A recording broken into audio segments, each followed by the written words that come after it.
Everyone, আসসালামু আলাইকুম। ডলিস্পেশনসের আজকের আয়োজনে আপনাদের সবাইকে জানাচ্ছি সাদর আমন্ত্রণ। আজকের পর্বে আপনাদের জন্য রেখেছি আপেলের আচার বা আপেল চাটনি।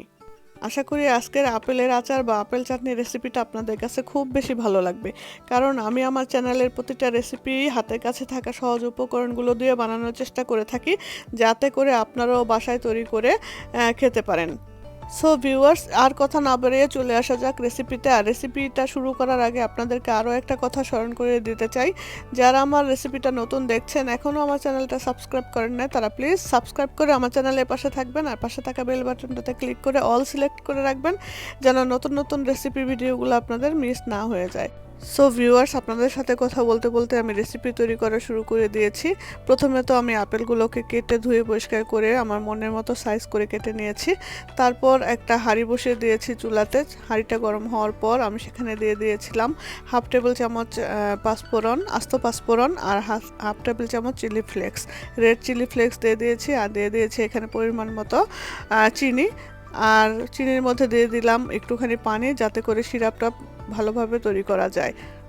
সো ভিউয়ার্স, এই সিরাপটাকে আরও একটু রিচ করার জন্য বা আরও একটু বেশি টেস্টি করার জন্য আমি এখানে অ্যাড করে দিলাম সামান্য পরিমাণ লবণ আর কিছু নাগামরিচ কুচি করে দিয়ে দিলাম, যাতে করে আচার বা চাটনিটা আরও বেশি টেস্টি বা মুখরোচক হয়।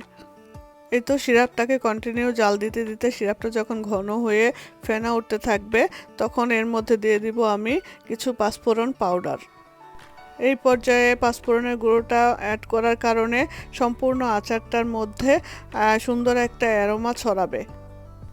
সো ভিউয়ার্স, এই তো সামান্য কিছু উপকরণ যা আপনাদের হাতের কাছে সব সময় থাকে: চিনি, লবণ, পাঁচফোড়নের গুঁড়ো, আস্ত পাঁচফোড়ন এবং সামান্য কিছু চিলি ফ্লেক্স। এই কয়েকটা উপাদানের মাধ্যমে আপনারা তৈরি করে ফেলতে পারবেন সুন্দর, মজাদার এবং মুখরোচক একটা আপেলের চাটনি বা আপেলের আচার।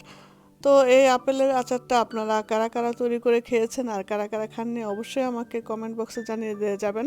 আপেল তো আমরা ফল হিসেবে খেয়ে থাকি, কেউ বা ফ্রুট সালাদ বা ফলের সালাদ হিসেবে খেয়ে থাকি, ফলের জুস বানিয়ে খেয়ে থাকি। তো আচারের আপেলের যে আচার, এই আচারটা কারা কারা তৈরি করে খেয়েছেন এই পর্যন্ত, তারা অবশ্যই আমাকে কমেন্ট বক্সে জানিয়ে দিয়ে যাবেন। আমি অবশ্যই এই পর্যন্ত 2বার বানিয়েছি, আর এইবারই আপনাদের সাথে শেয়ার করছি যে আমি কিভাবে আপেলের আচারটাকে তৈরি করলাম। তো এই আপেলটা একটু গলে গিয়েছে, এজন্য এটা পুরো চাটনির মতনই হয়ে গিয়েছে। এটা অনেকে একটু বেশি লিকুইডই রাখে, আমি পুরোটা জাল দিয়ে পানিগুলোকে শোষণ করে ফেলেছি, এই জন্য আমারটা পুরোটাই অন্যরকম হয়েছে। তো আপনারা এক একজন এক একভাবে তৈরি করতে পারেন। আর এই আপেল এর চাটনি বা আচারটা তৈরি করতে কিন্তু একটু ধৈর্যের দরকার আছে, কারণ এটা কন্টিনিউ অনেকক্ষণ জাল দিতে হয়, আর জালটাকে মিডিয়াম পর্যায়ে রাখতে হয় সব সময়। কারণ যদি বেশি পরিমাণে তাপটা বাড়িয়ে দেয়, তাহলে কিন্তু নিচ দিয়ে লেগে যাবে। আর কন্টিনিউ কিছুক্ষণ পর পর নাড়াচাড়া দিয়ে দিয়ে দেখতে হবে যে নিচে লেগে গিয়েছে কিনা। আপনারা দেখতে পাচ্ছেন আমি কিছুক্ষণ পর পর কিন্তু নাড়ছি, আর আপেলের কালারটা চেঞ্জ হয়ে যাচ্ছে, আর আপেলগুলো সেদ্ধ হয়ে হয়ে অন্যরকম একটা স্মেল ছড়াচ্ছে। যে কোনো রান্নার রেসিপি আমরা ভিডিওতে দেখি একরকম, আর প্র্যাকটিক্যাল করতে গেলে কিন্তু আরেক রকম। তো আপনারা নিজেরা তৈরি করে তখনই বুঝবেন যে আচারটা তৈরি করতে কতটা ধৈর্যের বা সময়ের প্রয়োজন হয়। আমরা একটা রেসিপি শেয়ার করি 10-15 মিনিট ম্যাক্সিমাম, কিংবা 5 মিনিট, 4 মিনিট।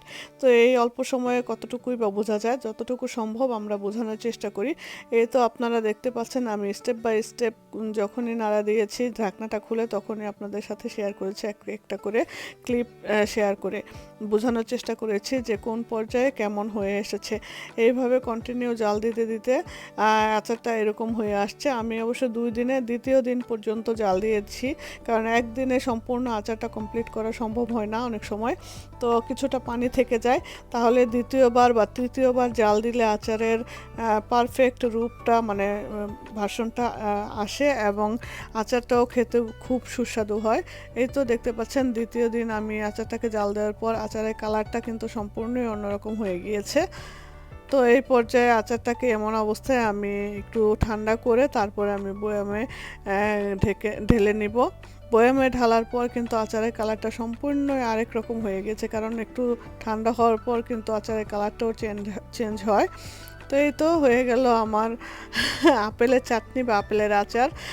তো আমাদের আজকের এই রেসিপিটা আপনাদের কেমন লাগলো অবশ্যই সুন্দর সুন্দর কমেন্ট করে জানিয়ে দিয়ে যাবেন।